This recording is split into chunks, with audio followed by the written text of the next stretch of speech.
മാന്യ പ്രേക്ഷകർക്ക് നമസ്കാരം.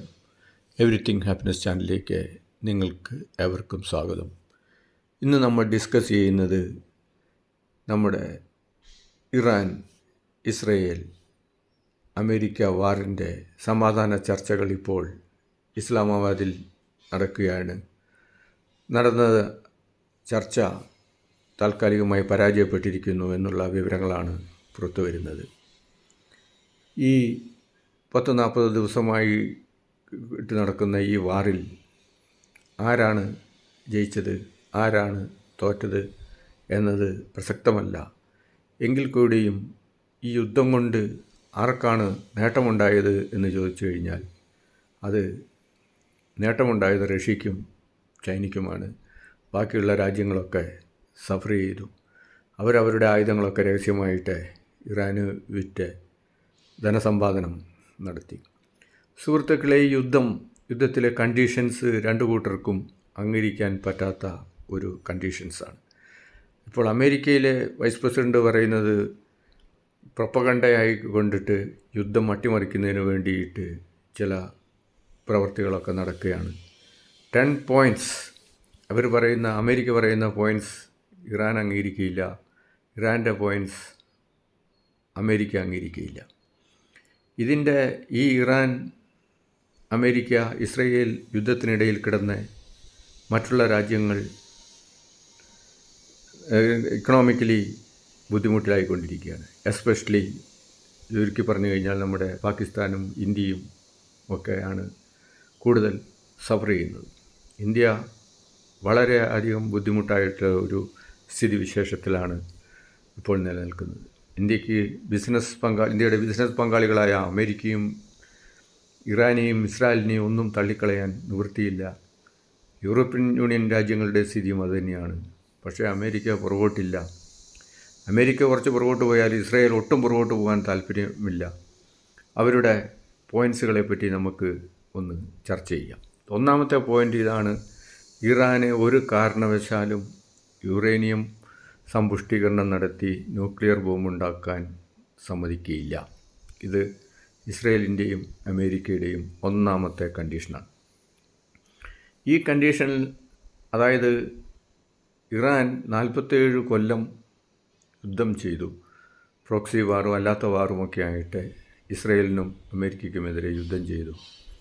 ഇനി ഒരു ന്യൂക്ലിയർ ബോംബ് ഉണ്ടാക്കി കഴിഞ്ഞാൽ, അല്ലെങ്കിൽ ന്യൂക്ലിയർ ആയുധ ശേഷി കൈവരിച്ചു കഴിഞ്ഞാൽ, അത് തീർച്ചയായിട്ടും ഇസ്രയേലിനും അമേരിക്കയ്ക്കും മറ്റ് മിഡിൽ ഈസ്റ്റിലെ Dubai, Qatar, Bahrain, Saudi Arabia തുടങ്ങിയ ഒമാൻ തുടങ്ങിയ രാജ്യങ്ങളിലേക്ക് പ്രയോഗിക്കപ്പെടാനുള്ള സാധ്യതയുണ്ട് എന്ന് അത് മുൻകൂട്ടി കണ്ടുകൊണ്ട് ആ ഒരു യുറേനിയം എൻറിച്ച്മെൻറ്റിന് സമ്മതിക്കില്ല. യുദ്ധാവശ്യങ്ങൾക്കുള്ള യുറേനിയം സമ്പുഷ്ടീകരണത്തിന് സമ്മതിക്കില്ല എന്നുള്ളതാണ് ഒന്നാമത്തെ കണ്ടീഷൻ.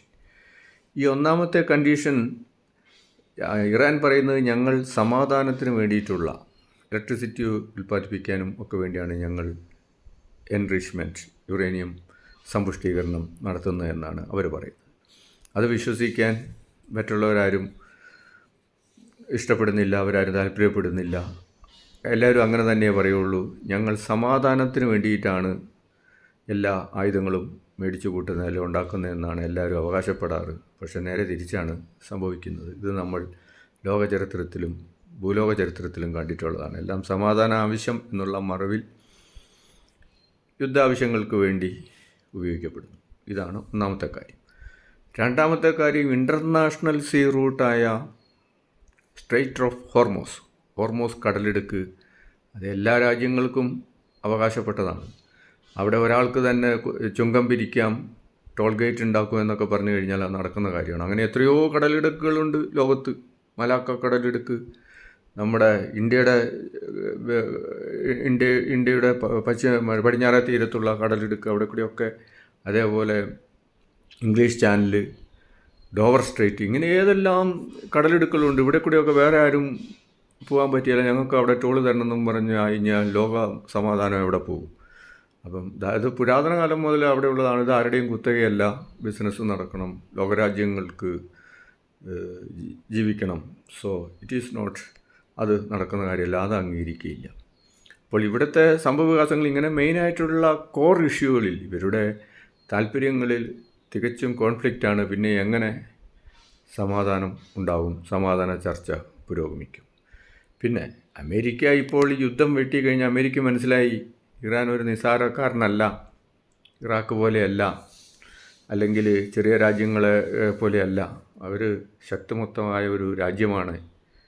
13-ാം നൂറ്റാണ്ട് മുതലുള്ള മഹത്തായ ഒരു സംസ്കാരത്തിൻ്റെ, പേർഷ്യൻ സംസ്കാരത്തിൻ്റെ ശക്തി ഉൾക്കൊള്ളുന്ന ഷിയ സാമ്രാജ്യമാണത്. അവർ ലോങ് വാർ ചെയ്ത് ഇറാഖും ആയിട്ടൊക്കെ വാർ ചെയ്ത് നല്ല പരിചയസമ്പന്നരാണ്. അവരുടെ ആയുധശേഷി പരസ്യമായിട്ടും രഹസ്യമായിട്ടും മിസൈലും ബാലിസ്റ്റിക് മിസൈലുകളും ലോങ് റേഞ്ച് മിസൈലുകളും ഒക്കെ ധാരാളമുണ്ട്. അതിപ്പോൾ അമേരിക്കയ്ക്ക് മനസ്സിലായ കാരണം എങ്ങനെയെങ്കിലും ഒന്ന് യുദ്ധം നിർത്തി തടി രക്ഷപ്പെടുത്താനാണ് അമേരിക്ക നോക്കുന്നത്. അമേരിക്കയിൽ തന്നെ യുദ്ധത്തിന് എതിരാണ്. അമേരിക്കയിൽ തന്നെ പോപ്പുമായിട്ട് ഇപ്പോൾ ട്രംപ് കോർത്തിരിക്കുകയാണ്. ട്രംപും അമേരിക്കക്കാരൻ, പോപ്പും അമേരിക്കക്കാരൻ. പക്ഷേ പോപ്പ് ഒരു നല്ല വചനം പറഞ്ഞു, സമാധാനം ഉണ്ടാകണമെന്ന് പറഞ്ഞു. സമാധാനം ഉണ്ടാകണമെന്നല്ലേ അവർ പറയുള്ളൂ. എങ്ങനെയാണെങ്കിലും അതിൽ ഇപ്പോൾ ഇറ്റലിയുമായിട്ടും പോപ്പുമായിട്ടും ഒക്കെ ട്രംപ് കൈകോർത്തിരിക്കുകയാണ്. ഇങ്ങനെ ഉള്ള ട്രംപിൻ്റെ ഈ ഒരു ഉറച്ച തീരുമാനമില്ലാത്ത സ്ഥിതി അമേരിക്കയിലെ കത്തോലിക്ക സഭേനെയും കത്തോലിക്ക മെമ്പേഴ്സിനെയും ട്രംപിനെതിരെ തിരിച്ചിരിക്കുകയാണ്. അതിൻ്റെയൊക്കെ ഭയപ്പാട് ഓൾറെഡി ട്രംപിനുണ്ട്. ഈ കാരണത്താൽ എങ്ങനെയെങ്കിലും ഒരു സമാധാന ഉടമ്പടി ഉണ്ടാക്കി രക്ഷപ്പെടുക എന്നുള്ളതാണ് ട്രംപ് നോക്കുന്നത്. പക്ഷേ ഇറാൻ അടുക്കുന്ന ലക്ഷണം കാണുന്നില്ല. ഇറാൻ അവരുടെ കണ്ടീഷൻസ് ധാരാളമായി കൂട്ടിക്കൊണ്ടിരിക്കുന്നു. സ്ട്രെയ്റ്റ് ഓഫ് ഹോർമോസിൻ്റെ പൂർണ്ണ കൺട്രോൾ ഞങ്ങളുടെ വേണം എന്ന് പറഞ്ഞാൽ അത് ഒരു പേർഷ്യൻ ഗൾഫ് രാജ്യങ്ങൾക്കും അംഗീകരിച്ചു കൊടുക്കാൻ പറ്റില്ല. Especially Dubai, UAE, Bahrain, Qatar, Saudi Arabia, Muscat, ഈ മാതിരിയുള്ള രാജ്യങ്ങൾക്കൊന്നും, അതേപോലെ ഇന്ത്യക്കും മറ്റുള്ള രാജ്യങ്ങൾക്കൊന്നും അത് അംഗീകരിച്ചു കൊടുക്കാൻ പറ്റില്ല. ഇങ്ങനെ സൂയസ് കനാൽ പോലെയും പനാമ കനാൽ പോലെയും വെരി ബിഗ് കോമ്പൻസേഷൻ, ഇങ്ങനെയുള്ള താരിഫ് അല്ലെങ്കിൽ ടാക്സ് കൊടുത്ത് ബിസിനസ് നടത്താൻ മറ്റുള്ള രാജ്യങ്ങൾ സമ്മതിക്കുകയില്ല. ഇങ്ങനെയാണ് അവിടുത്തെ അതിൽ തട്ടി ഇപ്പോൾ സമാധാന ഉടമ്പടി നിർത്തിവെച്ചിരിക്കുകയാണ്. ഇനിയും ചാൻസ് ഉണ്ട് എന്ന് പറയുന്നു. പക്ഷേ ഇറാനെ സംബന്ധിച്ചിടത്തോളം ചില തീവ്രവാദ ഗ്രൂപ്പുകൾ ഈ സമാധാന ഉടമ്പടിക്ക് എതിരായിട്ട് നിൽക്കുന്നുണ്ടെന്നാണ് ഇപ്പോൾ അമേരിക്ക പറയുന്നത്.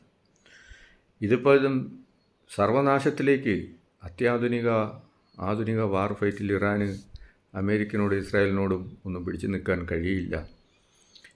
നിരപരാധികളായ മനുഷ്യജീവനാണ് നഷ്ടപ്പെടുക, രാജ്യം തന്നെ അപകടത്തിലാവും. അതേപോലെ ഈ ഒളിപ്പോരി യുദ്ധവും അല്ലാത്ത യുദ്ധവും വർഷങ്ങളോളം നീണ്ടു നിൽക്കും. അത് ലോക എക്കോണമിക്ക് തന്നെ തകരും. അതോടൊപ്പം എല്ലാവിധ ഇതിപ്പം ഓയിൽ മാത്രമല്ല, അതിൻ്റെ ഉപോൽപ്പന്നങ്ങളായ എല്ലാ വസ്തുക്കൾക്കും ഉരുക്ക്, ഇരുമ്പ്, പെട്രോ കെമിക്കൽസ്, വളങ്ങൾ, മിനറൽസ് എന്ന് വേണ്ട എല്ലാവിധ ബിസിനസ്സിനെയും ലോക സാമ്പത്തിക രംഗം തന്നെ താറുമാറാകും, കഷ്ടതയിലേക്ക് പോകും. പക്ഷേ അത് ഇപ്പം യുദ്ധം തുടങ്ങി വെക്കാൻ എളുപ്പമാണ്, ഇപ്പം നിർത്താൻ നിവൃത്തിയില്ലാത്ത സ്ഥിതിയിലാണ് അതിപ്പോൾ അമേരിക്ക നടത്തിയ യുദ്ധങ്ങളെല്ലാം നമ്മൾ കണ്ടു. ഇറാഖിൽ കണ്ടു, അഫ്ഗാനിസ്ഥാനിൽ കണ്ടു, വിയറ്റ്നാമിൽ കണ്ടു, വേറെ യൂറോപ്യൻ യൂണിയനിലെ രാജ്യങ്ങളിലെല്ലാം പോയിട്ടുള്ള യുദ്ധങ്ങൾ കണ്ടു. എല്ലാം അവസാനം ഇതേപോലെ നഷ്ടത്തിൻ്റെയും ദുരിതത്തിൻ്റെയും ആകത്തുകയിൽ അവസാനം എങ്ങനെയെങ്കിലുമൊക്കെ യുദ്ധം അവസാനിപ്പിച്ച് രക്ഷപ്പെടുകയായിരുന്നു. അപ്പോൾ സുഹൃത്തുക്കളെ, യുദ്ധമല്ല നമുക്ക് വേണ്ടത്, സമാധാനമാണ്. മനുഷ്യൻ ഈ ലോകത്തൊരു വിസിറ്ററായിട്ട് ഈ ഭൂമിയിൽ വന്നു, കുറച്ചു കാലം ഇവിടെ സന്തോഷവും സമാധാനവും ഐശ്വര്യത്തോടും കൂടി ജീവിക്കുക. ജാതി മത വർഗം പറഞ്ഞ്, പഴയ പുരാണ പുസ്തകങ്ങളും പറഞ്ഞ് ഈ നേതാക്കന്മാർ പാവം ജനങ്ങളെ തമ്മിൽ തല്ലിപ്പിച്ച് കൊല വിളിച്ച് പല കാരണങ്ങൾ ഉണ്ടാക്കി ഈ ഒരു ലോക സമാധാനത്തിന് ഭീഷണിയാകുന്നത് അഭിലഷണീയമല്ല. ഇന്ത്യയുടെ സ്റ്റാൻഡ് എന്തായാലും അപ്രീഷിയേറ്റ് ചെയ്യേണ്ട ഒരു കാര്യമാണ്. ന്യൂട്രലായിട്ട് ഇന്ത്യ ഇപ്പോൾ നിൽക്കുന്നു. യൂറോപ്യൻ യൂണിയനും അത് തന്നെയാണ് ചെയ്യുന്നത്. അതായത് ഇന്ത്യയും പേർഷ്യ, അതായത് ഇറാനുമായിട്ട് നൂറ്റാണ്ടുകളുടെ ബിസിനസ്സും പാരമ്പര്യവുമുണ്ട്. പേർഷ്യൻ്റെ ഉത്ഭവം തന്നെ ഇന്ത്യയിലെ പുസ്തകങ്ങളിൽ നിന്നും ഇന്ത്യയിലെ വേദങ്ങളിൽ നിന്നുമാണെന്നാണ് അവർ പറയുന്നത്. അത്രയും പേർഷ്യൻ ലാംഗ്വേജ് തന്നെ ഉണ്ടായിരിക്കുന്നത് വേദങ്ങളിൽ നിന്നാണെന്നാണ് പറയുന്നത്. സംസ്കൃതമാണ് ഇതിവൃത്തം എന്നാണ് പറയുന്നത്. അങ്ങനെ അത് തന്നെയല്ല, ബിസിനസ് പരമായിട്ടും യുദ്ധസമയത്തും അല്ലാതെയും അമേരിക്കയുടെ പ്രശ്നം ഉണ്ടായിരുന്നെങ്കിലും ഇന്ത്യയുമായിട്ടുള്ളൊരു സൗഹൃദ രാജ്യമായിട്ടാണ് ഇറാൻ നിലനിന്നത്. ഇപ്പോഴും അതാണ് താനും. അതേപോലെ ഇത് യൂത കൺട്രിയായിട്ടും ഇസ്രയേലുമായിട്ടും ഇന്ത്യക്ക് നല്ല ബന്ധമുള്ളതാണ്. ഇപ്പോൾ ഇന്ത്യ എടുക്കുന്ന ന്യൂട്രൽ സ്റ്റാൻഡാണ്, ലോകസമാധാനം, യുദ്ധം നിർത്തുക എന്നുള്ള സ്റ്റാൻഡാണ് ഏറ്റവും നല്ലത്. ഇതിനകത്ത് റഷ്യയും ചൈനയും ഏത് രീതിയിലാണ് അവർ പ്രവർത്തിക്കുന്നത് എന്നുള്ളതൊക്കെ ഇപ്പോൾ സംശയാസ്പദമാണ്. എങ്ങനെയാണെങ്കിലും ഈ യുദ്ധം ഇങ്ങനെ നീണ്ടുപോകുന്നത് ശരിയല്ല. ഏതെങ്കിലും തരത്തിൽ ഒരു സമാധാന ഉടമ്പടി ഉണ്ടായി ലോകരാഷ്ട്രങ്ങളുടെ ഇടയിൽ സമാധാനവും സഹവർത്തിത്വവും ഉണ്ടാകണം എന്നാണ് എല്ലാവരുടെയും അഭിപ്രായവും ആഗ്രഹവും. പക്ഷേ ഇറാൻ്റെ കടുപിടുത്തമാണ് ഇപ്പോൾ കൂടുതൽ കാണുന്നത്. അമേരിക്കയും ഇസ്രയേലും കടുംപിടുത്തത്തിലാണ്. ഇസ്രയേലിൻ്റെയും അമേരിക്കയുടെയും അവരെ ഇല്ലായ്മ ചെയ്യുകയാണ് ഞങ്ങളുടെ 47 കൊല്ലമായിട്ടുള്ള ലക്ഷ്യം എന്നൊക്കെ പ്രഖ്യാപിച്ചു കഴിഞ്ഞാൽ സംഗതി സമാധാനത്തിലേക്ക് പോകൽ ബുദ്ധിമുട്ടാണ്. ഇന്നസെൻ്റായ പാവങ്ങളായ ജനതയാണ് നശിക്കപ്പെടുന്നത്, കൊല്ലപ്പെടുന്നത്. അത് രണ്ട് സൈഡിലും ഉണ്ടാവും. ഇപ്പോൾ മനുഷ്യന് ജാതി, മത, വർണ്ണ, ഗോത്രം എല്ലാം പറഞ്ഞ് മരണത്തിലേക്കും നാശത്തിലേക്കുമല്ല ഈ മതങ്ങൾ മനുഷ്യരാശിയുടെ രക്ഷയ്ക്കാണ്. മതങ്ങൾ ഒരു മനുഷ്യൻ്റെ പുരോഗതിക്ക് വേണ്ടിയാണ് ഉപയോഗിക്കേണ്ടത്. സ്വന്തം സഹോദരങ്ങളെ ജാതി, മത, വർഗ, ഗോത്ര ഒക്കെ പറഞ്ഞ് തമ്മിൽ അതിമാരകമായ ആയുധങ്ങൾ ഉപയോഗിച്ച് കൊന്നു കരിച്ചു കളയുന്ന സിദ്ധാന്തം ഏതു മതത്തിലാണുള്ളത്? മതം മനുഷ്യൻ്റെ നന്മയ്ക്കാണ് എന്നാണ് യഹൂദമതം പഠിപ്പിക്കുന്നത്. മതം നന്മയാണെന്നാണ് എല്ലാവരും പറയുന്നത്. ഈ പ്രാചീന മതം എല്ലാം വന്നിരിക്കുന്നത് ഒരു മതത്തിൽ നിന്നാണ്, വേദങ്ങളിൽ നിന്നാണ്. ഈ വേദങ്ങളിൽ നിന്ന് തന്നെയാണ് പ്രാചീനമായ യഹൂദമതവും അതോടൊപ്പം തന്നെ ക്രിസ്ത്യൻ മതവും ഇസ്ലാം മതവും എല്ലാം വന്നിരിക്കുന്നത്. മതം സാഹോദര്യമാണ്, നന്മയാണ്, മനുഷ്യ പുരോഗതിക്ക് വേണ്ടിയാണ് വേണ്ടത്. നന്ദി, നമസ്കാരം സുഹൃത്തുക്കളെ. I am captain grand master Shaji Mathew. Like ചെയ്യുക, കമൻറ്റ് ചെയ്യുക, ഷെയർ ചെയ്യുക. Thank you. ഔട്ട്.